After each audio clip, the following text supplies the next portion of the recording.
Hello, Dave. How you doing? I'm all right. How are you? Yeah, I'm good. Good, Bit good. of a massive change in the weather today over here. It's Like lush over yesterday. here now. Oh yeah, it's fucking opposite, isn't it? It's because Yeah, we're in different spheres of the world. Look, you're in the that's it, isn't computer, it? and I'm here. And Yeah, yesterday I was here, and you were in the computer. yeah, that's it. Yeah, it's nice today. It's nice. But today, yeah, because yesterday it was like 20 degrees, sun was shining, went out on the motorbike. Today it's fucking freezing. It's like hasn't got over 8 degrees, Yeah, and it's been miserable all day. yeah. No, it's been all right. It tried to rain earlier, but the sun's out, and yeah, it's pretty nice. Pretty nice. Letting get a bit of sun on my face, and I trim my beard. Yeah. Get a bit of a tan. Okay. Hold on, I've lost you. You lost no, me. there you are. No, I got you. No, it was me. Oh, I cut my head off. So, news of the day. Prince Harry's got a new job. Right. And he is actually, his position is Chief Impact Officer at Mental Health Facility in California. Ah. So, and within those circles, that industry actually, the nickname for the job, for the title of the job, is called a chimpo. And chimpo in Japanese is slang for penis. So he's not really moving far out of his comfort zone, is he? So when did he start that then? I don't know. I only saw it today, so. But he's a chimpo. He's a chimpo. And all the Japanese are laughing at him now. They've found out about it, and so he's a penis in Japan.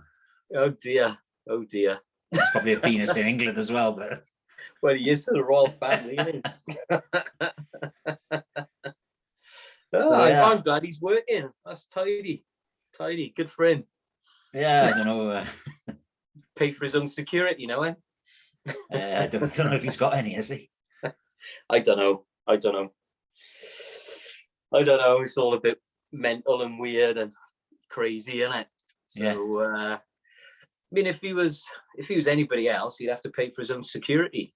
He would. I mean, when you think when we can go out of COVID, me and you are going to have to pay for our own security. You know what I mean? With our 110 members. I've been paying for my own security for years. That's it, isn't it? So, there we are. Chimpo. But yeah. Oh, damn, I got something stuck in my teeth. I want to be doing that. I got it. Be doing that. Talking about having something stuck in your teeth, earlier on, the dog went out, and as you know, we're having AstroTurf, so we kind of like got a bit of an upside down garden at the moment. So she likes running around the garden with a bit of turf in her mouth, shaking it and growling, and as you do, like. Mm-hmm. So I went to open the back door, and she stood there with her mouth open, like with something in her mouth. So I said, "You ain't coming in." So I shut the door on it. 10 minutes later, I went back out. She still like it. So I went outside to have a look, and I couldn't see anything. So I thought, I'm gonna have to clean her teeth up and clean her face up and all, because she was minging. Went to the kitchen, and she had like a stick across the top of her jaw, in between her two teeth. Oh, right, yeah. My finger right in her mouth and pull it out, and a massive clump of mud, which must have been stuck at the back of her throat, was bloody in there as well. Oh. She's an absolute nightmare. So I had to clean her teeth up, because she's got obviously with her being a sprudel, she got a bit of a beard as well. So I had to clean all the crap out of her beard, all out of her moustache. So so I can't imagine it tasted very nice for her. Happy days. I know, bloody nightmare. So I can't wait to get my AstroTurf. So it'll be a lot better, much cleaner. Is it AstroTurf or is it just fake grass? It's fake grass. Okay. So unless we can't get hold of any, and then the stadium might be missing a bit. Well, at the track, then it would be AstroTurf. That's right. Yeah, I guess. Is the track made of AstroTurf? They got a pitch next door now, anyway. Oh, have they? Yeah. They got a pitch, so I used to play hockey on it. So right, okay. Go down with a bread knife and take a bit. I know I need 10 by 4 meters. I know how much I need. Oh, so I don't mind. I'll have a penalty spot on it. I don't care. Where's that then? Is that on the back of the houses? You've got a row of houses, haven't you? Yes, it's right in the front of the stadium actually. So they've I can't think what used to be there. So you've still got the running track, Yeah. which they don't use, I don't think, because the structure that overlooks it has got like, I don't know what you call it, concrete cancer or something. So I don't think you can't sit in there anymore. Oh, the stands. But they do use the football pitch inside. So they got like a 4G football pitch inside the running track.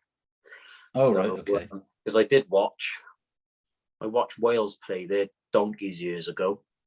But isn't the stadium then the facilities, changing rooms and everything under the stand? They're part of the same structure, yeah. So you're not allowed to sit on the stand, but you're allowed to walk underneath it. Yeah, I think, yeah, because you can walk underneath it to get to the main building, yeah. Okay, that doesn't make sense, does it? No. I think I'm going to report it to health and safety. Well, that's what I've been told anyway. You're not over it. And that's, you can't sit on there, but you can walk underneath it. Because it's been like it for years, because they used to have like firework displays and stuff that you pay and sit in the stand to watch it. But now it's been knocked on the head for donkey's years now. Oh, is it? Unfortunately, yeah. But nightmare. So yeah, so you might as well just knock the thing down then. Sorry? You might as well just knock it all down if you can't use it and build a new one. It's only the stand, because it said that the main stadium's fine. So they're using all that, because that's where we're all getting out COVID jabs. Yeah, but the stand, the tribune itself. Yeah. If you look at Cumbraland Stadium, this is the tribune, right? Yeah. As you're looking at it front on. This is the pitch. This is the tribune where the stand is. And underneath there is the actual main building, isn't it? No, it's behind it. It's behind it. It is. It's behind it. Yeah. I'm sure it's underneath it. No, it's behind it. You've got to. I know it goes out a little bit. Yeah, if you look at the gym and everything, or used to, I don't know if the gym is still there. The gym used to be on the corner, and then you'd walk down the long corridor to the way in, if you like, not the corridor, but the walkway to the way into the main building. Yeah, but it's all built under the stand.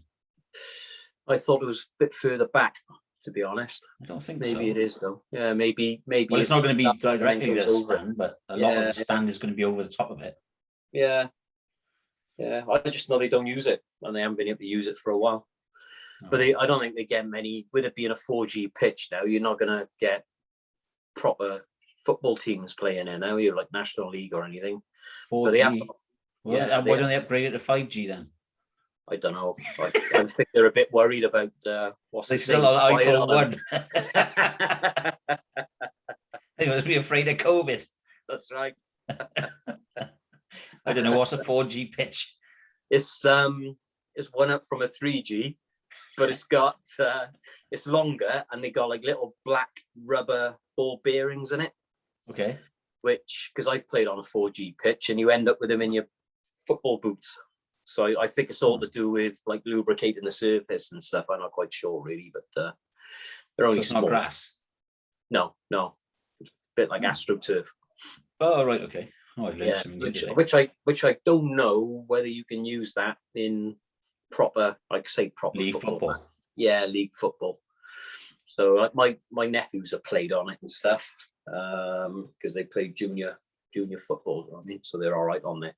But then they got a pile. If you remember, the fields behind, they still own all those fields. Or Cumbraland football own all those fields. So there's about, cruggy, I don't know, about 5 or 6 pitches over there, and then there is one which is sectioned off with barriers around it, which I think Cumbraland Town maybe still play on.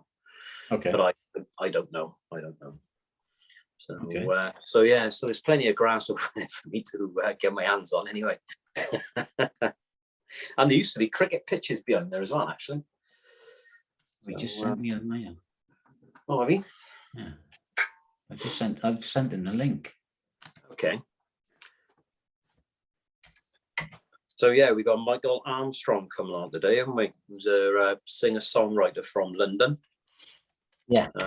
Just looking to release his 3rd album, which obviously got postponed because of the dreaded COVID, like a lot of other songwriters out there. But it's coming out on the 25th of June. So I think he's obviously utilised COVID and lockdown to do some songwriting, with the sounds of it. Yeah, I think so. Yeah. Just recently, we might have a different view today because I've been messing around with the settings. Okay. And now you're really side by side instead of sitting up on the top of me. So we'll see when Michael comes in, and he might be squashed in somewhere. Okay. Because normally I have you all on the top, but now I've got you side by side.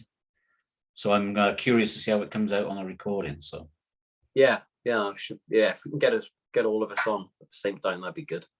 Well, you're not going to get you all on your phone because you won't be able to see it. No, that's okay. That's all right. Because your screen is too small, I guess. Unless you get one of them massive phones. Samsung. Oh yeah, you got an iPhone, haven't you? You're always like tiny. The Samsungs are massive, isn't they? They've gone sort of like back to where they were back in the 80s, haven't they? It's like a Dell Boy phone, isn't it? Well, I've got a J4 Plus and it's fucking slow. Yeah? Oh yeah, it's terrible. Yeah, right. But, Sarah got a Samsung thing and it's massive. What is it? She's got it's an A something because she likes the A's rather than the S's. A22 or A20 or something. But it's a new one. Like, it's like 3 times the size of my iPhone. Yeah. Because Sherry's got a Note 10. Oh, they're massive Plus. as well, aren't they? The Notes. Is it Plus or just a Note 10? But yeah, she loves it. She does everything on it, So I've been looking for one. I was thinking about buying one refurbished or secondhand. Mine's just, yeah. Oh, here we go. Hey guys, how you doing? Hello, Michael. How are you? Doing? All right. Good, thanks. Good. Sat in your little studio.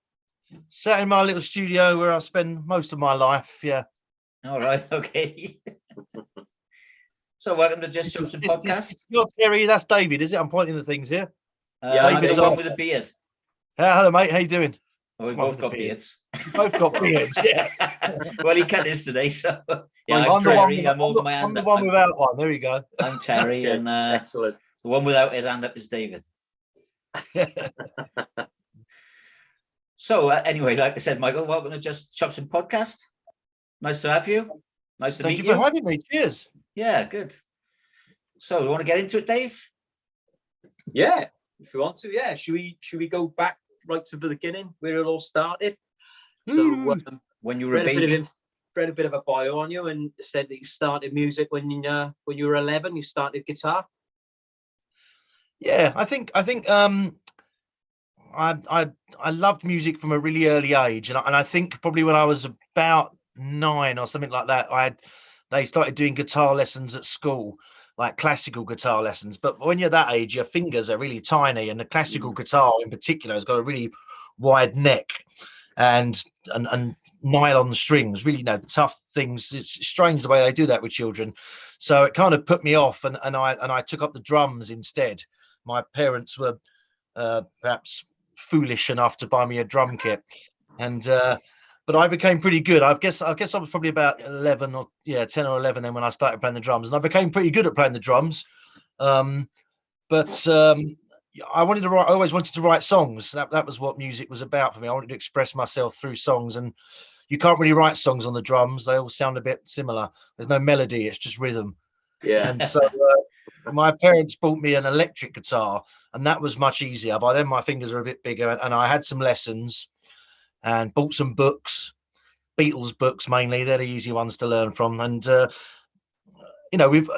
great thing about having a book like the Beatles music book or something, because you see on the one hand how simple it is to write songs. You look at it and you say, wow, there's just 4 chords there, 4 or 5 chords, and they've made this incredible, and you can write a song with that. Whether you actually can or not, you don't become Lennon and McCartney overnight if you can play 5 chords. Yeah, that's right. Yeah. That's where the difference comes in. So I had some chords, and as soon as I could play a few chords, I started writing songs. They weren't very good ones. Hopefully I've got better over the years. And but I never wanted to be like a virtuoso guitar player. I don't really do too much of the twiddly stuff. Yeah. I'm more of a rhythm. I just wanted to accompany my voice really, and and so that's all I ever learned guitar wise. And then I taught myself to play the piano as in a kind of the way I play the piano, which I'm sure any teacher would look down on. But I taught myself to play the piano during rugby lessons at school. Yeah. And that was because I'm a terrible sport. I love watching sports. I love watching football and rugby and all that. But I don't like being wet, cold, and muddy. And I certainly don't like big angry people running at me wanting to hurt me. Yeah. You're a Chelsea fan, aren't you? Yeah. Oh, so it's falling over and doing that. Well, my teachers at school were pleasant enough, or no, they were realistic. They realised I was a terrible. It was like a big rugby school, and they realised that I had no talent whatsoever when it came to that. So they said as long as I didn't go home, I could spend my hours lesson in the music room. And so I taught myself to play the piano in there, listening to again Beatles songs and Billy Joel songs and stuff like that. So that's the kind of musical background. And yes, I am a Chelsea fan, and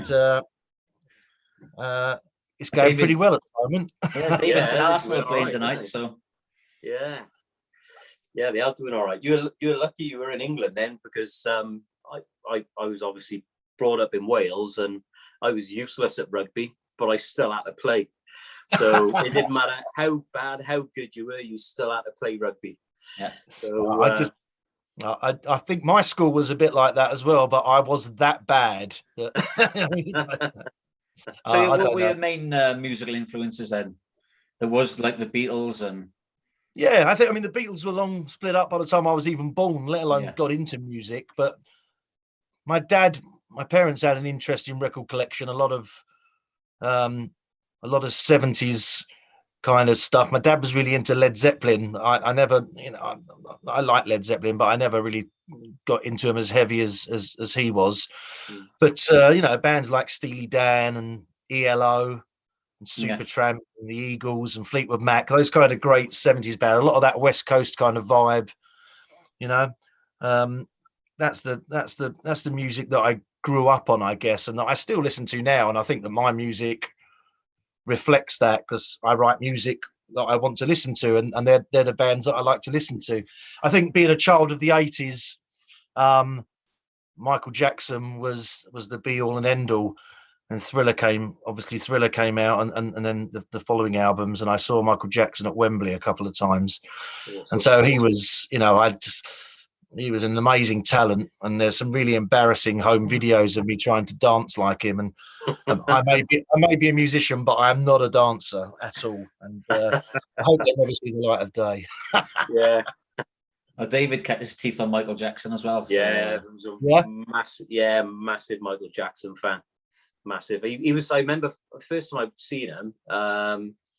It was just before he released the Thriller album, so I didn't really know him in the Jacksons, but he came on a kids TV program. I don't know what it was. Like it could have been anything. It wasn't Blue Peter, but it was something like that. It wasn't Jim Will Fix It, was it? No, definitely not.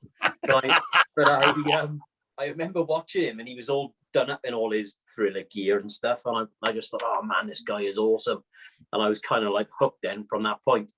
So and then my music taste developed, but I'm into quite heavy metal-y sort of stuff now, but I still listen to Michael Jackson as well. I think that when you grow up in music, irrespective of what you're sort of like into now, you still listen to the stuff you've listened to all along, haven't you, really? So incredible. I would have loved to go and see him live. I think so. My kids listen to Michael Jackson now as well. It's on there. I mean, my kids two of them are adults now, but they listen to, they've got it on their iPlayers or in their cars or with iPhones or whatever. It's just great music, it's and all that kind of thing. I managed to get tickets. I did manage to get tickets for the farewell, the 50 shows doing at the O2. And I sat on the phone, I think maybe for 6 or 7 hours on the computer, phone and computer, whatever I was trying to get. And I was trying to get 5 tickets. Me, my wife, myself, and my 3 boys, who I guess were like really little then. But they still knew who he was, and I just thought I've got to get the chance to go and see Michael Jackson. And eventually, the thing pinged, and I got these tickets, and I was really emotional. Actually, it was like such a big deal. You know, I'm going to get kids to go and see Michael Jackson this big shows, and then he died, of course. Yeah. Which you was, get your money back? You know, well, I did. I think I did, but not all of it, because you get a choice. Basically, they gave us the choice where obviously you could get your money back. That goes without saying, but you could also opt to not get the money back, and they would send you your tickets and a program. Okay. Right? So I opted to get 2 tickets, money's worth back, which was a couple of £100 probably. I can't remember how much they were. And I got sent 3 tickets and 3 programs, which I keep saying to myself, I must put in because they were really good seats. So it was like 5th row or something as well. It was amazing seats at the O2. And so the idea was I was going to put them in a frame, you know, and do all that. And I haven't. They're in a drawer somewhere. One day I will, I promise. Just like I'll put that picture up, love. Yes. That's it. Did he autograph them for you before he died? No, he didn't. No, it was a bit of a shy. Oh, that's a shame. Yeah. I wish he had. They'd be worth a fortune. Yeah, they would. Yeah, that's for sure. Yeah, I remember when he did gig in Wembley, and somebody they came on the news because he throws a hat, didn't he, into the crowd? Yeah. And the guy that caught the hat, he was on news at 6, 8, 10. He was just on that news all night, showing off his blinking hat of Michael Jackson because he autographed the inside of him, didn't he? So they'd definitely be worth some money. They would. Absolutely, yeah, fantastic. Yeah, it was an incredible artist, and unfortunately, his reputation has been a little tarnished in recent years. But I guess we'll never get to the bottom of that, will we? I don't think we ever can. No. That's I it. think go on, Dave. To be honest, I've sort of ignored all that, and I just listen to his music and take it for what it is. So you can't take the music away from the man, you know. Yeah. I mean, no matter what underlying stories there are, I mean, nothing's really been proven, and all right, he may have paid a few people off, but I mean, that's just circumstance, isn't it? You're so famous, people are going to come after you for anything they can. You know? That's it, isn't it? And it's easier just to pay him off than go through the whole legal system with the chance of your name being tarnished. You know, try and bury it, and then but it's going to get tarnished anyway. You know, it's a cruel world. It is. That's what happened, wasn't it? Yeah. Never mind. Poor old Michael. So if we go back to yourself, then the other Michael. So at 15. You appeared on Pebble Mill at 1. Yeah, I didn't quite appear on it. This was a story that I'd forgotten this incident in my life ever happened. But and something reminded me of it, which I'll come to. But basically, what had happened, and I was 15. I'm at school, high school, and my music teacher told me that there was this songwriting competition. I think it was for a Christmas song. I'm pretty sure it was. On Pebble Mill at 1, which, for those who don't know, it was kind of the forerunner of daytime TV, I think, really, wasn't it? It was like This Morning of today, I guess. And so I don't know if I had a song or I wrote a song or whatever, but I sent it off and I did a basic recording of it and forgot about it. And my teacher then told me that I'd come second in the competition. I thought, that's fantastic. What does that mean? And he said, well, it doesn't mean anything, really. It means that when they announce it, your name comes up in ticker tape, you know, along the bottom of the screen, second place for your age group. Oh, okay, well, that's worth watching to see my name on TV. That's cool.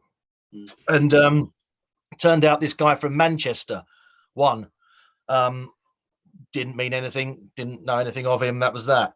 About 10 years ago, I went on a holiday with my family, and I did the usual thing. Went to WH Smith in the airport and bought myself a book. I bought the Gary Barlow's autobiography, and I'm sitting on my sun lounger 10 days later with a beer in hand, and lo and behold, in about chapter 5, Gary Barlow talks about his first big break coming when he wins the Christmas songwriting competition on Pebble Mill at 1. And I nearly fell off my sunbed and spat my beer out. I thought, what? And I hadn't thought about it since, for 30 years.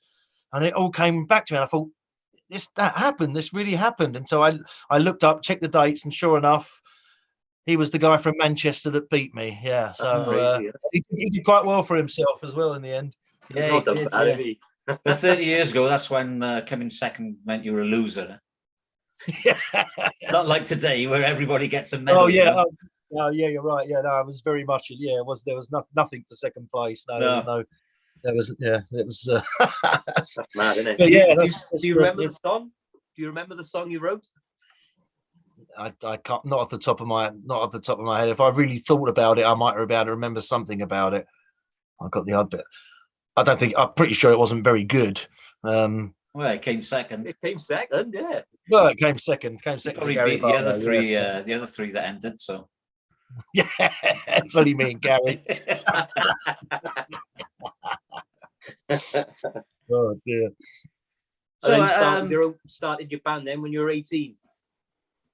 Yeah, I had various bands, I think, at school, trying to do and playing like the school dances and things like that, which were funny occasions because we'd rehearse and get a set together for the school dance. And looking back on it now, I don't know. The song choices were just so selfish and not for a dance. You know what I mean? I'd be playing things like Another Brick in the Wall by Pink Floyd or Us and Them by Pink Floyd. You know, you can't have a school dance. That I really got into Pink Floyd about that age. You know, and I know Kayleigh by Marillion. I remember doing a version of An Evil Woman. But you know, these are not your YMCA's and your you know whatever you should play at a school dance. Yeah. So yeah, I'm not quite sure how we got away with that, but that was that kind of band. Yeah, and then I got a serious band to go. I wanted to get out and play my own music. That was the key thing. And so my brother started playing bass, and I'd always sung with my brother in like my parents' car and stuff. So we kind of worked well together. And so we did it the old-fashioned way. We put an ad in Melody Maker, I think it was, and for a guitar player, a lead guitarist. And had various odd bods come around the house of varying levels, and no one seemed quite right. And then this one guy turned up, big tall guy, shaved head, beard, and he sat down and got his guitar out, and he was absolutely bloody amazing. I mean, I'd never been in the presence of a guitar player that good before, and I thought, well, there's no way in the world he's going to want to join my shitty band sort of thing. And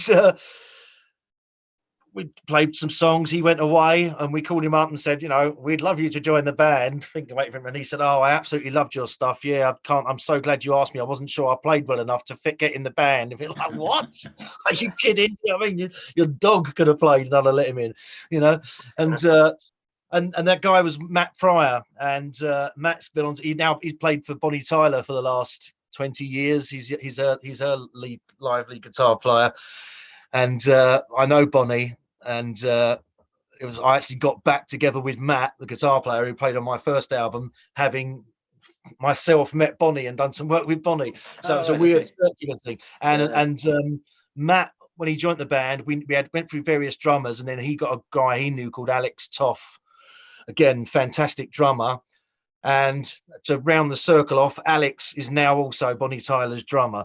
So we've all come full circle, which is lovely. Yeah. Yeah. Oh, that's cool. And that's cool. So what was the name of the band? Various different names. Eventually we settled on first of all, I remember we called it, and the first name was Security Camel, which is just the most bizarre name ever. And that was because I was rehearsing with the band, and we had a gig the next night, and we didn't have a name. I said, can anyone think of a name? We got to call ourselves something. You know what I mean? We got to start promoting ourselves. And the rehearsal room that we were working in had a padlock on the door, and it said Security Camel. It was obviously Camel Security, but we just put it the wrong way around. So we go, we'll be Security Camel for tomorrow. So stupid name. I think we then became Friday Street, which is the name of one of my songs, and eventually settled on Josie, which is the name of obviously a girl's name or whatever, but it's also the name of a Steely Dan song. And we were all big Steely Dan fans. And on the Asia album, Deacon Blue is one of the songs, and Deacon Blue had already taken that one, so we thought we'd go with Josie, and we did well as a band. We ended up playing at the Shepherd's Bush Empire a few times as a support act, and did like a mini tour with the Counterfeit Stones. These guys who tend to be the Rolling Stones, who are a great laugh. The Counterfeit Stones, they were like lawyers and barristers and investment bankers and things like that. That's what they did for a living. Yeah. But they became so successful as the Counterfeit Stones, they actually all gave up their jobs. I mean, they were earning serious dollar, do you know what I mean? But they gave up their jobs. And what was funny about them is that they were really quite posh, and you'd see them outside and hey, nice to meet you and all that kind of thing. We'd go backstage and they'd spark up, they'd all start smoking a joint and all that, and they'd really become the Stones. They'd be drinking, there'd be women backstage. Brilliant. It was like they really actually became the Stones, you know what I mean, before they went on stage. It was a wonderful transformation, a great fun to be around when you're 18, 19 years old. So yeah, we did quite well, but we started recording some stuff at Marillion Studio in Hertfordshire. In fact, Steve Rothery, who's the guitarist for Marillion and who co-wrote Kayleigh, I remember going to his house because the guitar player knew him from somewhere or other. And we went to his house and did some basic recording, and then he let us use Marillion Studio, which was fantastic, with their engineer. And we laid down some tracks, but I don't know what happened really. The whole thing just fizzled out before we could ever finish that. And we didn't really fall out, but real life gets in the way. I guess we were getting to that age, and by then we're like 21, so I guess girlfriends and wives and children and mortgages were coming into play, Yeah, that's it, isn't it? That's it. So did you carry on, singing or touring on your own then without the band, or did you look at doing something different with another band? No, I was concentrating on songwriting and recording at home. I was still living with my parents, and I had like an 8-track recording machine or something that they bought for me. And for about 6 months, I just was a bit of a hippie sitting at home recording. And my dad eventually said to me, right, you need to get off your butt and do some work. They were really encouraging, my parents, about my music. But as any good father or parent should do, you need to steer your child perhaps into a more realistic situation. And my dad ran a building company in London, and he said, well, you can come and work for me. And I'm not, I told you before, I don't like getting dirty or being cold, so I was never going to be out on the site. So he took me to the office and kind of taught me to do the accounts and price jobs and kind of the management. So I took on that role, and I did that for about 15 years. We ran a really, really successful building company. We did really well. And at the same time, I was still writing songs and recording and getting better, playing the odd gig, still doing that kind of thing, doing a lot of covers gigs and things like that, but still doing my stuff and hawking my stuff around, but not really getting anywhere. And I kind of figured my chance had gone. And, we had a really successful company, and, I had a mortgage, 3 children and a wife. So that became real life for me. Yeah. And then just a series of events over about the course of a year changed things. And that was, firstly, I met a lady called Lisa Davies, who had worked in the music business since she was like 16. And she's a promo girl. She was head of Epic. She actually promoted Michael Jackson's Thriller, coming back again for Epic. Not a hard job, let's be honest. But she's got a nice gold disc for it. And she worked with people like ABBA and all of Shakin' Stevens' hits. She did. So she was really well known in the music business. She set up her own company, and a mutual friend introduced me to her, and I gave her a CD of some stuff. And a few months passed, and her husband bothered to listen to it. I think they were away. They got a place in Portugal, and they were over there. And her husband, they took some CDs with them, and one happened to be mine, and they absolutely loved it. So that was the first thing. And so they were making encouraging noises to me. On my work front, we were going through. This was I don't know, but this is what, 10 years ago. So we were just coming out of the kind of global recession, Yeah. you know, and so the work was kind of drying up. And then my dad, who I was working with, had a serious heart attack, and he's still with us. He's fine now, but he didn't want to carry on the building business. It was a stressful life, you know, and enough's enough. When your body gives you a warning like that, you gotta take a listen. And I just didn't want to carry it on by myself, because I'd never really wanted to do it. You know, it was my dad saying, get a real job. You know, my heart was never in it. And so I was kind of had the opportunity. It's crazy, really. I've been given the opportunity to record an album through Lisa Davies. And in order to do that, I would have had to give up work. And I figured I could record it. I had enough savings to be able to give up work and build a little studio, which is what I'm sitting in here, and record an album. And so I said to my wife, you know, I'd like to close this really, really successful business that's paid for our house and is paying for our children and all that, and I want to be a rock star. Yeah. And I'm like 38 years old by now. And she said, okay. Well, wow, that's right. I should have asked for more. But, get on the phone to Mick Jagger. Yeah. And so I did. I built this studio. I took a year off, and 12 months later, I'd run out of money, and I was only about halfway through the album. And I thought, oh shit. And so Lisa Davies, I'd been working on and off with her, helping out other artists, and she helped me out. She said, well, come and work with my company for a few days a week, and that way you can still record the album. Eventually I got it made, and ended up working in the promo business as well with Lisa. So yeah, got to meet lots of really fantastic people and start myself on a music career, which I'd put on hold for 15 years. Yeah. So enjoy working in promo, Mike? Yeah, I do. It can be frustrating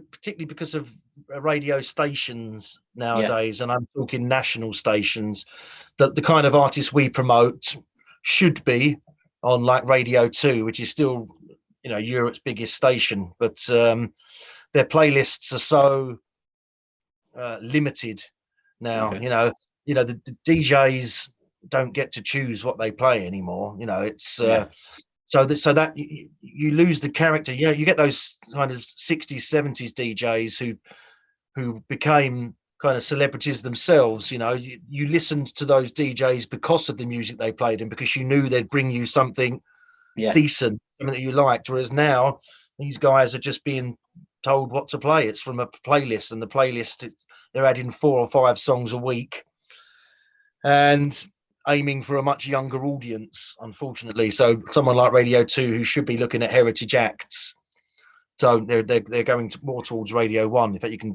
difficult to tell the difference these days. So I find that frustrating, because there's a lot of great music out there that I promote that deserves to be heard and doesn't get heard. Yeah. You know, and we do TV promo as well, and you know, that's just so celebrity based that I find it very, very frustrating, and it worries me and it scares me, because I think there's so many bands. Yeah, if those bands around in the 70s come out today, we wouldn't hear them. So we're all missing out on so much music, you know. Yeah, they all fall under the radar, don't they? Yeah, you just can't survive, and even the ones that are semi-successful, you know, the revenue from streaming and downloads is just woeful, you know. Yeah. I think my last statement I had was just after Christmas, January, February, and I'd had something like 42,000 listens or plays or something or the other, and I ended up with £62. I mean, you know, it's just what have you got to do? Do you know what I mean? Yeah, it's really sad. Yeah, I think streaming's really killed the industry as we used to know it, you know. Yeah, well, they equate it. I saw in the breakdown I got that 100 streams they equate to 1 play. Okay, yeah. Because they're assuming that it's the same person streaming it. Okay. You know what I mean? So whereas in the old days I had to go down to Woolworths and pay £10 to buy an album. Yeah. And I had the album, now well, I don't know. Now you'd have to do 100,000 streams to get one album or something. I don't know. It's crazy. But it's tough. It's tough. So you got to do it for the love of it. That's for sure. Not for anything else. Yeah. I know. So you met Lisa Davies, and she sort of like helped you out by giving you a job then. Yeah. And then 2015 was it you released your debut album? Yeah, 2015, the debut album was released after 2 years of toil and working on it. I'm really lucky with that. When I look back on it, I'm so lucky because I had some fantastic people play on it. I got Albert Lee, the guitar player, who Eric Clapton described as probably the best guitar player of all time, which is pretty high praise coming from Eric. He played on a track for me. And I've already said how much I love Steely Dan, and I managed by complete fluke to get Elliot Randall, who played guitar for Steely Dan, famously played the solo on Reeling in the Years. He played lead guitar on about 5 tracks for me on that album. And has become a great friend, and Keith Bessie co-produced it with me, and Keith did most of 10cc's work and worked with Elton John, Cliff Richard, and loads of people. So for a debut album to pull off something like that was quite something. Were you lucky to meet them people through Lisa then, or? Yeah. Well, in a kind of way. We were doing some promo, Lisa and I say we, because you're working together. I've become half the company now, so we were working on a solo album for Albert Lee, or we had been previously, and then it was Albert Lee started to do some 70th birthday shows that year or the year before, two nights at Cadogan Hall, and it was basically showing on for about 3 hours, and there was all different stars, Chaz and Dave and Bill Wyman and the Shadows, Shakin' Stevens, all sorts of people were joining him. It's like one of those big celebrations. And it was all being filmed for DVD, and the guy who was filming it I'd met a couple of years ago, and he called me and asked if I would stage manage the shows. And I've never stage managed anything in my life, but I thought, well, why not give it a go? That sounds like great fun. So I got to go to all the rehearsals and all that. And it just so happened that Elliot Randall was one of the guests who was invited. So I made myself known to him, and we got chatting. And I just remember saying to Elliot, would you mind if I sent you a song? I'd love you to play on it. And he said, yeah, of course, man. He was an American guy. Yeah, send what you like. And that night I sent him this song. It was called The Cola Paranoia from the first album. And he called me up within about 5 minutes of receiving it and just said, man, I'd love to play on this song. Ended up playing on 3 or 4 other songs and on a track on the second album, and has just become a good friend of mine. He texts me every now and then, and I still get like goosebumps when it looked down and it says Elliot Randall Steely Dan on my phone. I think, yeah, man. Man. He sends me a happy birthday message. I say, yeah, Elliot Randall, man. We picked up on that song, David and myself, because I quite like the song. So David also. Okay, thank you. I couldn't remember what it was called. It was like Coca-Cola. What was it now? Coca-Cola. But yeah, man, that's a great song. It's there's a few I can hear a few different influences in it, I think, also. But and there's one the verses I just can't remember the song. My memory is getting really bad, but I listened to the verses and I was thinking, I know that song. I definitely know that song, but trying to remember what it was, it's just totally slipped me. So, but yeah, it's a good song. I liked it. So what was it like working with Albert? Did he work with you, or was it like spoken? Sorry. Yeah, I can feel some Roger Waters in there, and definitely some Steely Dan, and other people have said other things to me. But yeah, it's a cool song. I'm proud of that one. Yeah. Was you working directly with Albert, or was it over digital? Say that again, sorry. When you worked with Albert, did he record in the studio with you, or was it digitally done? No, it was in the studio. It was in the studio with Albert. Yeah. Yeah, he was actually, when did I do that? He was actually recording an acoustic, a new album, an acoustic-y kind of album that he did with various, again, with a couple of guests joining him. And I did a promo, I did a TV show with him down on Timpan Alley, Denmark Street, because he obviously hung out there in the 50s when it was originally kind of starting out, and they were doing a TV show about it. So I was doing some promo with him down there, and then he had to go to the studio afterwards. And so I said to him, I'll drive you back there. Would you mind playing on the song for me if I do that? And he said, yeah, of course, no problem. So I'd arranged for my producer, Keith Bessie, to be there with our setup. So we walked in, and Albert he put the thing on, he listened to it 2 or 3 times, was fiddling away, and then went, okay, press record, did a couple of takes, and the man's a genius. Yeah, for sure. That's awesome. So then the one song, the Radio Years, that was a very big hit for you, wasn't it? Yeah, that was the first single taken from the debut album. So it all started off really well. That was it was picked up by Terry Wogan on BBC Radio 2. And going back to what we said about radio stations and personalities, Terry Wogan was probably the last person who was able to do that. He broke so many artists. If he liked a song, he would play it, and no one was going to argue with Terry Wogan. I mean, he's millions of listeners. What they're going to say to him, and got a proven track record. And so he played it one Sunday. I knew he was going to play it. The producer had told us, and so my family and I were sitting round listening to his radio show. It was by the time he was on Sunday, not on the breakfast show. And 2 hours passed, and he hadn't played it. And I think it's running out of time here. It's going to be the news soon, and it was the very last song he played, and I thought, oh, thank God for that. Do you know what I mean? Because we'd have sat there and listened to the whole thing. Yeah. Open a bottle of champagne sort of thing. It was fantastic. And he played it the following week again, and then invited me into the studio. So I got to go there and perform that and another track. And so he really kicked things off for me here at the biggest radio station of all. And I was lucky. It was good timing because obviously he died a year or so later, and as I said, they're not in that position to do that anymore, to be able to play what they like. So did that really kickstart your career then?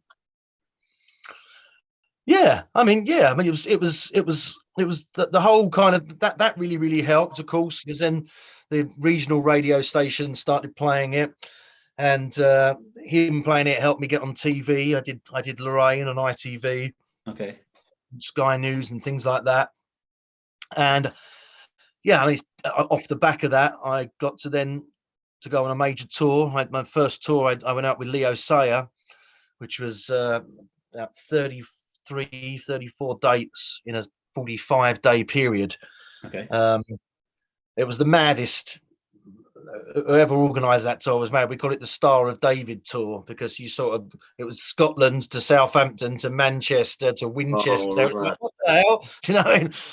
I spent so much time driving. It was like, can't you just line them up neatly? And Yeah. But it was a fantastic experience, and I was performing by myself. I was the warm-up act, guest artist, whatever you want to support act, and it was just me and a guitar and me and the piano, and I kind of tell stories about each song and gave people a giggle, and I got, you really hone your act when you're doing that many dates, and your voice as well. Your voice really opens up. It was probably the best singing I've ever done, and playing, because you're playing the same songs every night. You can do it without thinking about it, and your spiel in between each song, becomes so natural, and when the punchline comes. And I really had people, you could hear a pin drop, and people were really hanging on every word, and so I was really, really, really proud of that. And then I went out, and after that one, I toured with T'Pau. Remember, Carol Decker. That was a funny one, because when T'Pau were actually the first band I ever saw. When I was 14, I had a real crush on Carol Decker. Didn't we all? Yeah. And I persuaded my mum and dad to take me to the Hammersmith Odeon or Apollo, whatever it was called, to see T'Pau. And Dad wasn't too keen, but they took me anyway. And I sat there mesmerised by Carol. And then 30 years later, I get this phone call from someone who says, "Hi, it's Carol Decker. You know, I'm releasing a new album, need some help." And I'm like, Carol Decker, wow. And so I met with her, and Carol, being Carol's, wanted to do a deal. She looks after her money, should we say? And she said, okay, so I'm doing part of the promotion. The deal was that we could do the promotion for her album as long as they let me be the support act. Yeah, okay. So I did the promotion, the support act. That's great. Let's do that. She said, well, if you're being the support act, you can also be in my band as well. There's no point in taking extra musicians along. So she managed to elbow one of her band members, and I became a member of T'Pau. I played percussion and backing vocals. So that was great because it was this band. It was the first band I ever seen, and now I'm doing a lot. The tour lasted about a year, but it wasn't that many dates. You know, probably 40 dates, but it just really spread out. And but I was on stage, you know, doing my own half-hour show, zipping off, having a quick beer, and changing my top, and then coming back on with T'Pau and playing percussion and singing, which I absolutely loved because it was great being the front man, you know, for my slot. Yeah. But then to actually be able to sit back and be in a really good band, you know, with great songs. That was a really lovely time. I loved that. They got a new single coming out today, haven't they? They have, yes. I'm not promoting it though. No. Too expensive. Oh, is it? Shame. You could have went back out on the road again. Yeah. So 2018, looking for the world. Yeah, a different album. That was so I finished touring the first album 2015, toured throughout most of 2015 and most of 2016, and thought, okay, let's think about following this up and getting another album out there, get back in the studio. Keith Bessie, who produced the first album, had retired, not on the profits of my album, I can assure you, but had retired and gone to live in Turkey, funny enough. So I was looking for a producer, and this is, I mentioned that the Shadows played at the Albert Lee 70th birthday gigs. And Brian Bennett's the drummer from the Shadows, and his son Warren Bennett plays keys for the Shadows. Has done, haven't toured for a while, but did the last few tours with them. So been with them for 30 years probably. And Warren, I become his friends on Facebook. Didn't really get to know him too much at the gigs, but was his friend on Facebook. And I noticed he kept putting up these recordings of Beatles songs where he'd re-recorded Beatles songs, the music to the Beatles songs, exactly as the Beatles had recorded them. He's a Beatles nut. And these recordings were fantastic, and it's showing all the different parts that they played. And I thought, well, he's clearly got a great taste in music, and he's clearly not got a lot to do. You know, if you got time to sit and record Beatles songs exactly as they were recorded, and he'd done a lot of them, I thought he must be at a loose end. So I managed to get in touch with him, and I said, do you want to think about recording an album? And we went out and had lunch together, and we just hit it off immediately. I mean, we're great friends. In fact, I've been doing some stuff with him today for a different artist for stuff we're writing.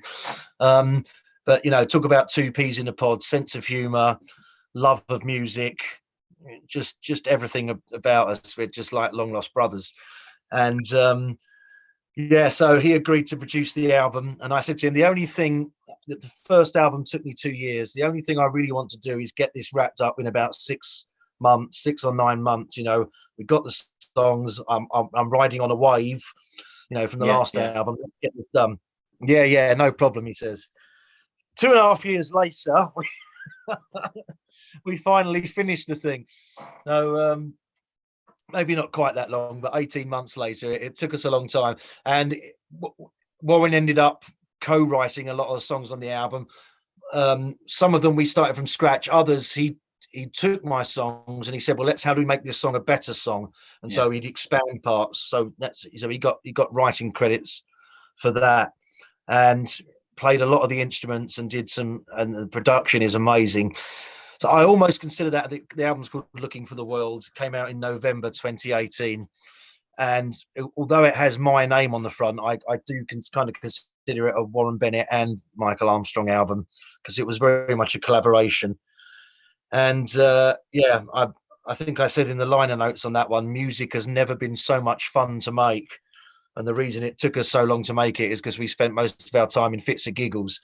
And that's absolutely true. We had a great time. So yeah, another album I'm very, very proud of. That one. It's great. Do you write a lot of stuff for other artists then?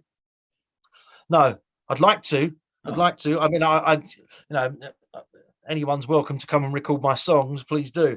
No, the Warren, the project I'm doing at the moment with Warren is he contacted me about a year ago, I think, just at the start of lockdown. And Warren is a master of melody. He writes a lot of TV music, Warren, as well, because he's got these great melodies, but he can't do lyrics. He struggles with lyrics, and he just the way it goes. And so he called me up and said, I've got a few songs. He said, I've got maybe an album's worth of songs, 10 songs that I think would be good for a girl singer. I don't know who this girl singer is, but could you help me got some lyrics to them? So he sent me some basic tracks, and I came up with some lyrics and sent them back to him, and he thought they were great, and he's got a great publisher. So the idea was that we would, or that we will, because we haven't quite done it yet, get this girl singer on board and record this album. Warren then decided that we could do the songs better, or he had more songs. And I think today he sent me through song number 56. Okay. So in the space of a year, and I'm 2 behind. I've done 54. I've still got 55 and 56 to do. So he's kept me busy, and we've probably, we've got enough for this girl singer's entire career, let alone an album.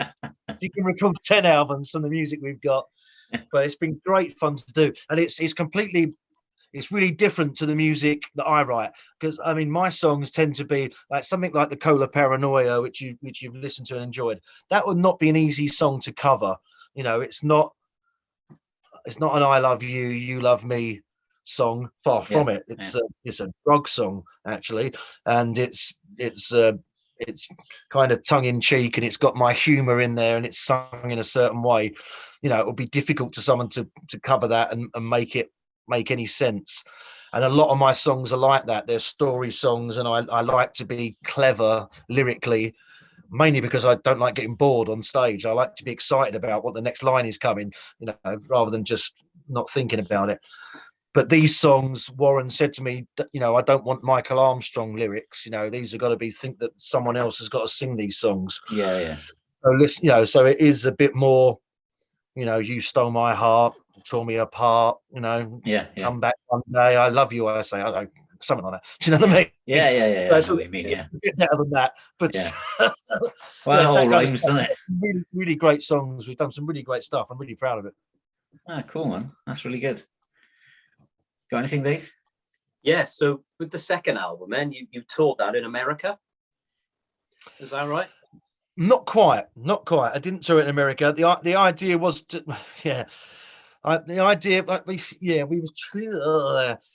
the idea was to tour it in America, and COVID put a stop to that. What happened was we recorded the album, we did all the promo. I then did a big show in London in 2019. The album came out in November, so 2019. So about 6-7 months after the album had come out, and I'll get this the wrong way around. And then the idea was to follow that on to the following year, and of course we all know what happened with COVID. What had happened in 2018, so just before the second album came out, although I finished it, I was invited to go to America, actually on a songwriting retreat with a guy called Ben Folds. Do you know him? An American singer-songwriter. If you don't know him, you should check him out. He's absolutely amazing. His band was originally the Ben Folds Five. Who had a couple of big albums in the 90s. They're a trio, so you can already tell his sense of humor, the Ben Folds Five. Fantastic songwriter and musician who's just gone from strength to strength. and I'm a huge fan of his, and he's a huge influence on me. So turns out he's a lovely guy as well. I was so lucky to get to go out to California and hang out with him and a bunch of other American singers, and basically we just had a good time in California and wrote songs and talked music and ate fine food and drank whiskey. That was cool. And go on, sorry. No, go on. So the idea that the American tour idea came from all that situation, and of course, ever since then, it's all gone crazy. So hopefully, we'll revisit that next year. So he's the guy that you're writing your new album with. Not with, but when I was there, and it was the retreat that we all stayed in there for a week was a beautiful town called Ojai, which is spelled Ojai, and that's what my new album is called. The new album that comes out on June 25th is Ojai. And while we were at the songwriting, I wrote maybe 10 songs over that course of that week. Only one of them was a collaboration. The rest of them were just we'd talk about ideas, and then we'd separate and try and write our songs based on those ideas. So we all wrote songs about the same ideas. Okay. And then we'd all come back, drink whiskey at night time, and perform our songs for each other. It was a bit different, isn't it? That's it cool, was really cool. Yeah. And so I ended up with maybe 5-6 songs from there. Ended up on the new album, which is why I called it Ojai, because I just thought. Yeah, because of your experience. In the retreat. Yeah, that's pretty cool, man. So how did that come about then? Was that Ben's idea to get some, a number of you together and collaborate and have a good time and think about writing? And yeah, I think it may have been his manager's idea originally, but Ben is he's a very giving person, a very giving artist. He's very into arts funding in America for high schools and things like that. He had a bit of a tough time. He's written an autobiography as well, which is fantastic.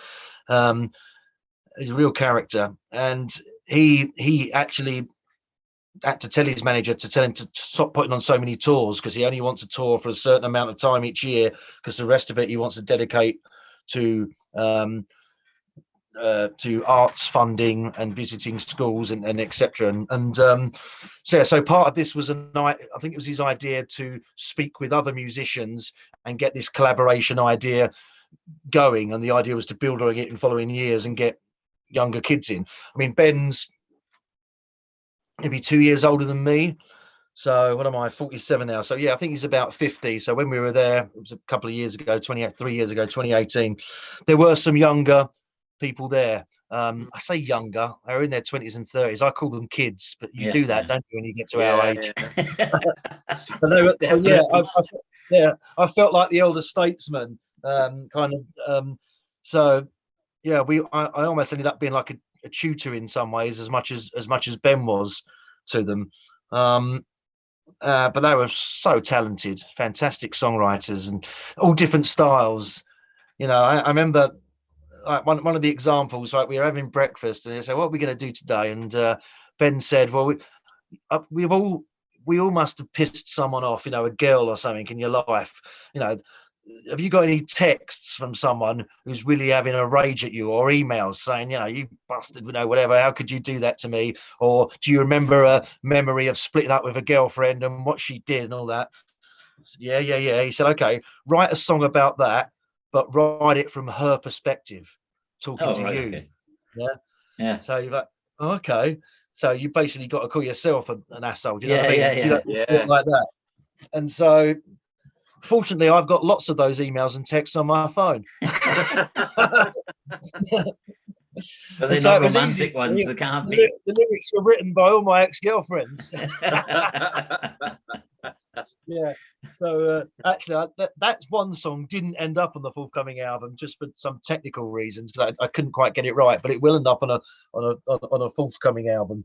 So that was the kind of thing that happened, and then we'd all go away and we'd write our songs, and then we'd come back and we'd perform the songs, And my style is very, like you've heard, very West Coast, very simple pop music, catchy, I hope, but smooth. And then there was another guy who was like really like Randy Newman, you know, real comical American drawl, the kind of almost jazzy R&B piano. And then there was another girl who was into like heavy metal. I mean, she was covered in tattoos and the piercings and all that, do you know what I mean? And she came back and give it some proper full-on screaming, you know. Yeah. You know, so it was a whole range of other stuff. And then Ben, you know, Ben would sit there and play his version as well, and he's just a genius. So that was a pleasure in itself. Yeah, that's cool, man. Yeah. What, Would you think of doing something like that over here? Perhaps getting some guys together and, you know. Do you know, we did talk about it. In fact, Ben actually did one over here himself in Scotland. Must have been in 2019, I guess. I didn't get to go up there. I don't know what I was doing, something or the other. But Lisa and I spoke about it when we come back and thought, you know, that's something we should try and do that here, because we've got the connections with artists, you know, because we promote the artists. You know, we got, I don't know who's coming at the moment, Chris de Berg, one of our long-term artists, one of our long-term clients. He's got a new album coming out, and he'd be great at that. You know, Chris is very good at talking to people and doing that kind of thing. So yeah, it'll be good. It'll be good fun to do, and maybe something we should revisit. Of course, current COVID of the last year has kind of put a stop to all those ideas of people getting together, and everything's done like this nowadays on Zoom. But you know, the whole experience was fantastic, and I think it'd be great for aspiring songwriters and just fans of music to do that kind of thing, you know. Yeah, if it gave them the opportunity to work with a really, I say, famous artist also, you know, in like a workshop scenario, if you like. Yeah, absolutely. I mean, I think obviously the Liverpool School of Performing Arts, I know McCartney turns up there once a year, doesn't he? I think. Yeah. And chats through to the graduates. But yeah, to actually spend 3 or 4 days, or even a day, you know, with someone, you know, who has a reputation and a career, you know, who has had success at songwriting or at performing or at, you know, just playing an instrument or whatever like that. I think that would benefit the kids for sure. Yeah. Going back to COVID, I mean, COVID's really scuppered your year then. It was almost 2 years now, I suppose, with touring for your new album. How has it affected the promo business? Well, 2 questions there. I mean, it kind of it scuppered the last 2020. The idea was we're going to tour the second album. I didn't, so I ended up recording a new album. So, you know, I've got something good out of it, you know, and I was left in peace, and I managed to record it pretty quickly for me. This one didn't take 2 years, and I produced it myself because, you know, it wasn't easy to collaborate with anyone. So the new album for me is very different to the others because of that, because it's really me at the helm, and so I'm pleased with the way it's turned out. I thought, and we thought, Lisa and I, last March, that we were going to be, that the company might be in trouble because of the lockdown. We had a couple of artists about to go on tour. One of them was Steve Harley, and obviously his whole tour got cancelled. And the other one was Alistair McGowan, the comedian, who's also a piano player, and he was doing a show called, I can't remember, he plays classical piano and tells jokes, basically. He's a very good classical pianist. And so his whole tour got cancelled. So we lost those 2 contracts. But incredibly, we had the busiest year we've ever had, and the busiest and most successful year we've ever had. It was unbelievable. I think because artists couldn't tour, they were still releasing and recording music. And I also think that television and radio, certainly in those first few months of lockdown, television and radio became the most important medium they've been since the Second World War. You know, because you weren't allowed to go out and see family, because we were all glued to the 5 o'clock report and to see what was happening, you know, and what was going to be happening next. There was a wartime spirit about it, I think, and so you had the television on, you had the radio on, you were listening to what was happening, and it can't be all doom and gloom. You know, That's you've right, got to, yeah. you can't, so music and entertainment guests, although you can't go over the top with it because people are dying, obviously, they were still important. And it was the only way people were going to be able to hear that, because they couldn't go out and see them. So I think that's why it went crazy for us. We just had so much work, so much great music, and so many great guests, and you know, and probably a lot more response and success than we would normally get from radio and TV, because they were looking for guests, they were looking for people to change the mood, to change the story of the constant, you know, depression, really, what was going on. So we really benefited from that. And I know we've Lisa and I spoke about it. We're so lucky because so many people's businesses and situations were so tough, but we actually went the opposite way. That's really good news. Yeah, that's good. At least somebody's getting something out of it. I'm calling an album. You know what I mean? Now you got to tour 2 albums. Yeah, that's so, right. So how are you going to do that, Michael? Are you gonna play songs from both albums when you gig next year, or are you gonna big songs from all 3 albums? Yeah, absolutely. Yeah. No, I love playing live, and you know, it's my music suits itself to be playing live, and you can kind of develop it. And I don't necessarily stick to the recorded format, because it's not that easy. But so I find out, you know, I pull in different musicians, and they just bring something else to the songs, and I love that. I love the songs developing and changing.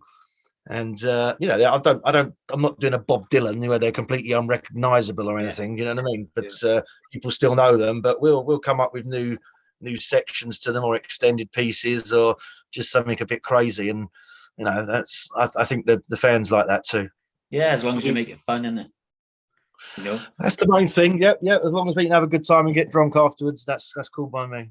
Yeah. Make it fun for yourselves, make it fun for the crowd, and then you know, unless you got some real purists shouting at you that you forgot the words, or he doesn't know the words to that song.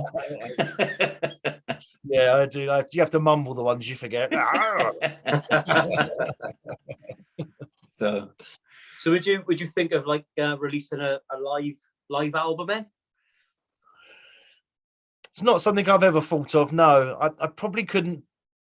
I probably couldn't bear that. I'm a bit of a perfectionist when it comes to the recordings. I really do. That's why they take me so long. I really do toil over them and work hard on getting everything perfect. So I'm not sure I could live with any imperfections, and playing live is all about imperfection. So I don't know if I could live with that, but I'd have to see. I've never tried to. I've never had equipment there to be able to record. You know, I've obviously got live shows on tape and things like that, but not that could be, you know, if I did it, it'd have to be with a proper mixing desk and split, so the instruments are all recorded separately and then mixed. If I ever had the opportunity to do that, I'd certainly look at it, but it's not something I'm thinking of doing or keen to do at the moment. Maybe one day. Yeah, because I a lot of the bands that I listen to, I really enjoy when they release a live album as well, because like you said, you got it warts and all, and you can hear the crowd in the background, and you know, if they do mess up, I think that's all part of it. You know what I mean? But I get where you're coming from as well.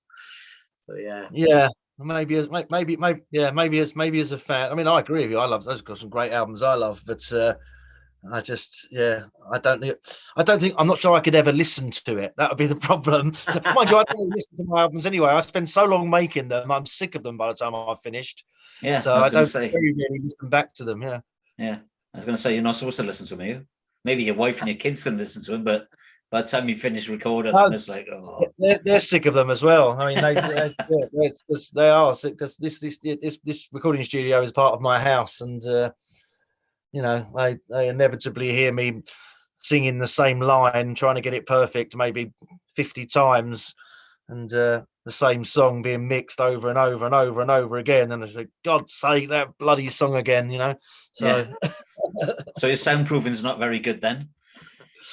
My soundproofing's pretty good, but I do like to open the door and right, okay, let them fresh air. make them suffer. That's it. So any of your kids following in your footsteps? Are they interested in music? Yeah, well, I've got 3 sons. Eldest son, he's 21 now, or nearly 21. He's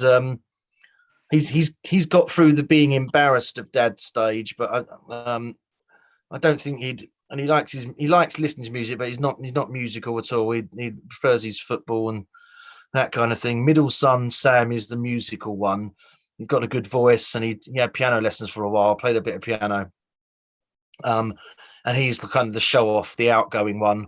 So he's got no problem with it. Little man Sonny, he's 14, and if any of his friends found out his dad was a singer, he'd probably leave home. You know what I mean? That would be like the worst thing ever. You know what I mean? So it just doesn't get mentioned, you know. And I'm told not to leave the house if anyone's nearby. Oh, right, okay. So you're not trying to flog them signed CDs then? Your kids' friends. Get down to school and chat to the mothers. Oh, well, I'll do that, but that's nothing to do with the CDs.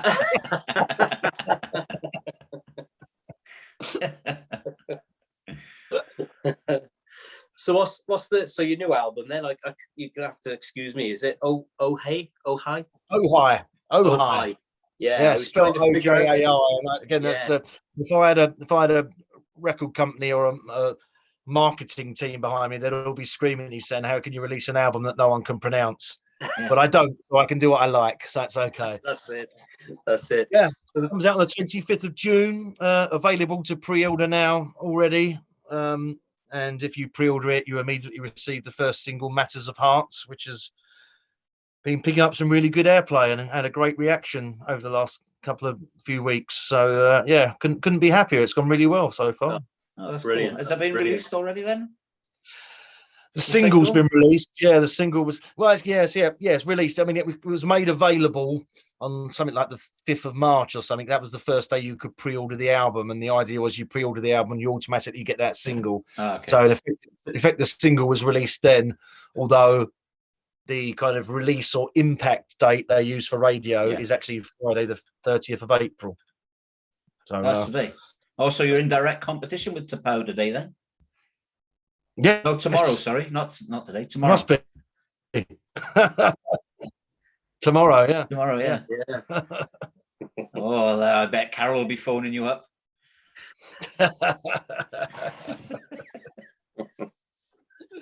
I'm not complaining.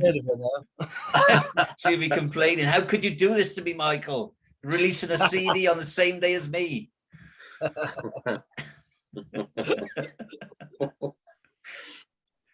So is there a particular message in the album? Not a message as such, but it's it's a very West Coast vibe to that album, more so than the other albums probably, because of where it was written and because of my experience. You know, the songs that weren't written there were written about the experience or after the experience, and because I produced it myself, it's got a slightly different sound. It's a very honest album, because I chose it. Weirdly enough, I chose the songs myself for this album, which is a weird thing to say, but when you've got other people producing it, they like to have an input in what songs you're going to record. And so both my previous albums, which have been co-produced by other people, they've had an input to what songs, and sometimes songs that I really wanted to go on there, they haven't. And so some of those songs have appeared on or a couple of them appeared on this album in one form or another. Oh, cool. No particular message, but just an honest album of hopefully good West Coast vibes and that California feel. Seeing as we can't go on holiday, so I'm bringing it to us instead. That's it, bringing the sunshine over here. Well, they're just announcing COVID passports today, and they They were saying on the news over here, because I'm in Holland, you know, and Okay. they were saying they wouldn't have COVID passports, but now it's come out today that they will. So, Oh, really? Yeah. Well, you just won't be able to travel anywhere otherwise. Right. I had my first jab on Monday, actually. Yeah, David's already had his. Yeah. Yeah. I was very ill. I was very ill Oh, were you? on Monday night. Yeah. Oh. Yeah. David was okay, weren't you, Dave? I just had like a really splitting headache for maybe like 3 days in a row. I had the shivers and the sweats and hallucinations and God you had knows the what else. proper. Yeah, it Well, was you had a fantastic. proper Yeah, then. yeah. Remind me of the old days. I loved it. I was going to say, are you sure it was a I COVID don't know, jab? and the missus spiked my tea. I'm not sure what it was. Oh dear. So yeah, so your first single off there then, which is Matters of the Heart. I had to listen to that earlier on, and you said it's about your parents. Yeah, Matters of Heart. Just come up with that. It's got like a piano riff starting it and going throughout it, and I just thought that was when I come up with it, I just thought it was a really beautiful piece of music and emotional, and I started thinking about my parents. Yeah, they were my parents. Obviously, I told you I worked with my dad for so long. I mean, my parents were born in the late 40s, so you know, in the aftermath of the Second World War, they were very much working class in South London, and they've just they're in their 70s now, been married for over 50 years, and they made a fantastic life for themselves and a wonderful upbringing for my brother and I. And they still help me out whenever I get in trouble, which is more often than not, and even these days. And so I owed them. I just thought, what can I do for them? And I wrote them a song. And so it's basically a song about a couple starting out with very little and facing life's ups and downs and the journeys that we all go on and sticking together. And that's what it kind of says. The most important thing is the heart. The only thing that matters is the heart. There's a lesson in that, I think, somewhere. Yeah, no, it's nice. It's a real nice song. And the video to it, is that actual, video footage and photographs? That's real family footage. Yeah. It start because I wanted it to tell the story of the video, so I make most of the videos myself. So it starts off with my parents as kids growing up, and then they meet, a couple of pictures of them meeting and then getting married, and then my mum being pregnant with my brother and I, and then us as toddlers and young men, and then me getting married, and then my kids growing up, my parents getting older, and eventually ending up with like my kids turning into adulthood. So it's like 3 generations, and so they very emotional when I played them the video, that's for sure. Oh, it's lovely. Nice. Yeah, that's really nice. That's good. That's really good. And it's a nice bit of saxophone in the track as well. Yeah, Ed Barker playing the saxophone on that. Ed's played saxophone on all 3 of my albums. He's first port of call for me. He's an incredible musician, and thankfully he's always been available when I've asked him. So I've been very lucky. Yeah. Oh, that's cool. Yeah, I love the sax. I love it, and especially when you bring it in, because you can bring it into any genre of music as well. It's got such a great sound to it. It's fantastic. Really, really nice. Yeah, it's a fantastic instrument. It really is. That's awesome. So obviously going forward, you've got your new album coming out now in June, and then you're going to be gigging next year. Anything further ahead of that? Have you got any more projects on the go that you're looking to get involved in? Well, I'm always, I say, I spend most of my time here in this room, locked up, no windows. And, I mean, obviously I've got the project that I spoke to you about with Warren, where we've written all these hundreds of songs, which are going to go to other artists. I am planning my own next album as well, which is going to be something different, and but I'm just at the planning stages at the moment, so okay. I'll let you know when I can tell you more. Yeah, that'd be great, man. But you don't feel like writing a book then? I've thought about writing a book. I'd like to write a book one day, but I don't think I could write it about me. I don't think it'd be that interesting. But Yeah. I'll write it about something. All right, cool. No, good. So, obviously, you've met an awful lot of people, and you've represented a lot of people.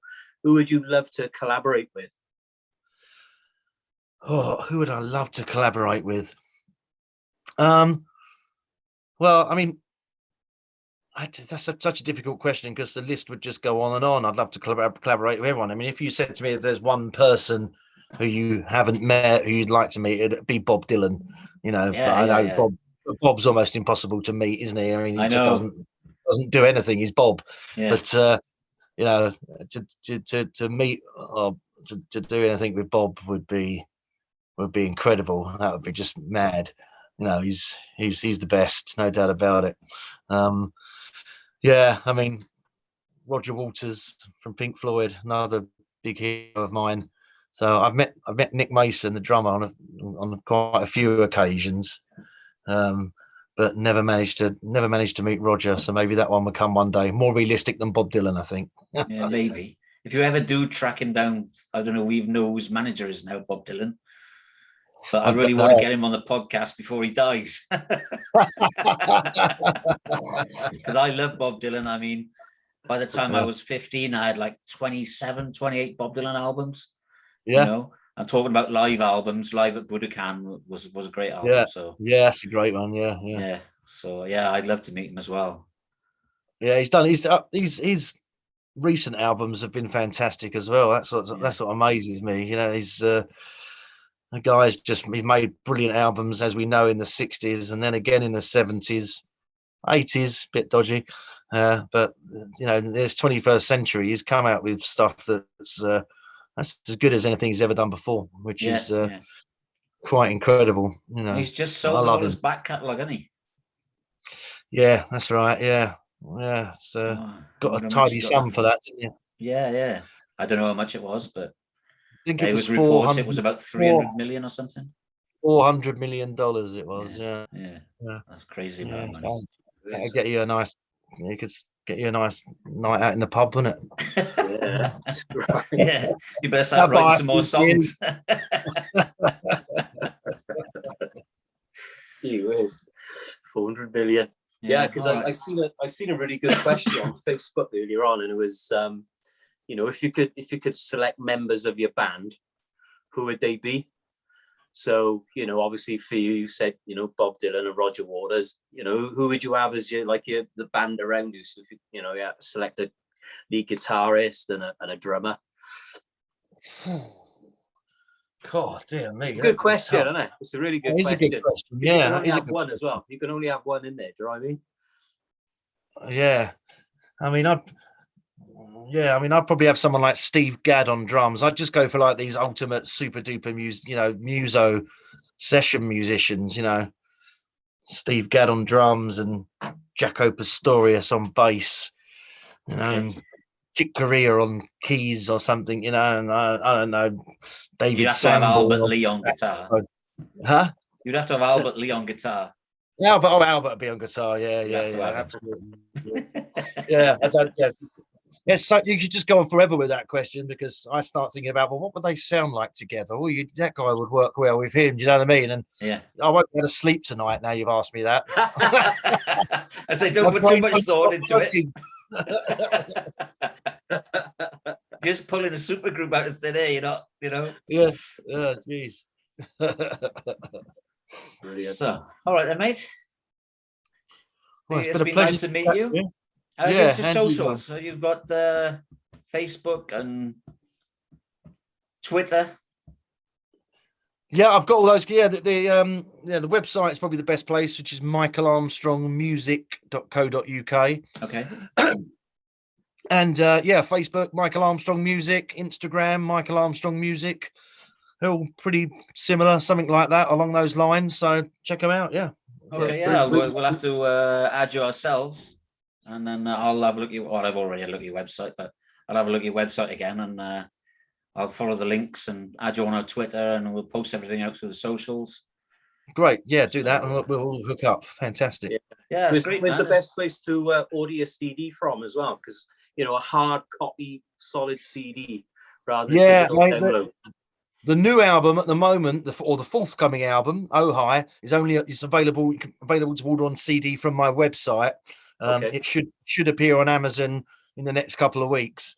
But the old albums were all on Amazon and everywhere else. But the new album at the moment can only be pre-ordered on a CD from my website. It's available to pre-order digitally everywhere, but it will be on Amazon shortly. Yeah. Brilliant stuff. Thank you. Good. All right, then, mate. Nice to meet you. Yeah. And you guys, appreciate your time. Yeah, and we appreciate yours, and I'm sure we'll meet again. Absolutely, yeah. Especially when you need to promo your next album. Of course, especially then. Even 2 years. Yeah, at least. Yeah, and keep us informed if you decide to get, you know, a bunch of musicians together. I think that would be good viewing. Very, very good viewing. I think it'd be good. I'll do that and let you know. And if you meet Bob Dylan, point in my way. Yeah. I'll let you know. I'll bring him in here in the studio and that'd be cool, man. Brilliant. All right, thanks, Michael. Thank you for your time. Cheers, guys. See you later. Cheers, Michael. Okay, bye. See you soon. Ta-da. Bye-bye. Do I leave? Yeah. Okay. All right. Yep. Good. No technical issues tonight. How about that? No. Brat. As the kids would say. It's a bit more like it. Good. Yeah, I'm so curious to see how this video is going to come out when I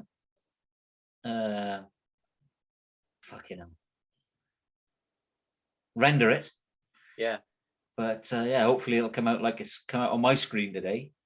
But I don't know how that's going to work on a YouTube video, but because I got you there, me there, or you there, me there, and Michael was underneath. So yeah, it should just come out as a single screen, I think. So and then it'll just all three of us will be on there all the time. Okay. Do you think that's a good idea? I don't know, because I quite like the other shooting back and forth video as well. I'm going to see how this one comes out actually, and then okay. Because I do take the opportunity, because obviously I got the dog locked in with me, and she was barking in the background and stuff, and I was thinking, what the fuck's that noise? Yeah, and I it's not good when we got people on, so I want to be respectful to the artists that we get on here, so I try and sort of open the door and let her out every now and again as well. So yeah. I thought I could hear a dog barking. Was she dreaming or something? It was. No, I got a dog behind me, and he starts, and then Fudge starts. Then. Okay. She got like little woman syndrome. She's only 10 kilos, but she thinks she's 120 kilos. Right? I mean, and she's giving it all that at the window. I was like, what the fuck? Where's that coming from? Yeah, it doesn't matter. Fudge. So, yeah. No. Little Fudge, you get involved. I did manage to shut her up, because I didn't want to say anything, but I just went like, and she just stopped and sat by the side of me looking at me. Oh, right, okay. Probably thinking I was going to give her something to eat, probably. But there we go. Yeah, he was a nice guy. Very, very nice guy. Yeah, very nice guy. Really enjoyed it. Yeah, it was good. It was a good chat. And you can see he's, obviously he's in the profession, but you can see he's a big fanboy himself as well, which is good, isn't it? So when he's saying about Albert and Starstruck and all that, it's fabulous, isn't it? It's great. I think it always shows, wherever you get to within a career or whatever, you're still fans of somebody as well, isn't you, yourself? So it's great. It is really good. Yeah, it's good. All and, right, and the concept he had of when he went to America. Oh, you're gone. Oh, sorry, hang on. She knows I'm doing this. What's she ringing me for? Unless it's food orientated, I ain't interested. If she ain't bringing me back a kebab or something, I'm not interested. But so like the idea of getting like a workshop, I think that's cool. I really like that. Yeah. Not that I got any talent that I could offer anything in one of those workshops, but I think it's such a cool idea, and especially when he said, we had the heavy metal girl and somebody else reggae and all. If you get different genres together, that's a really good idea. I like that. Yeah, good. Yeah. That is good. That was my idea, wasn't it? Yeah. What do you mean?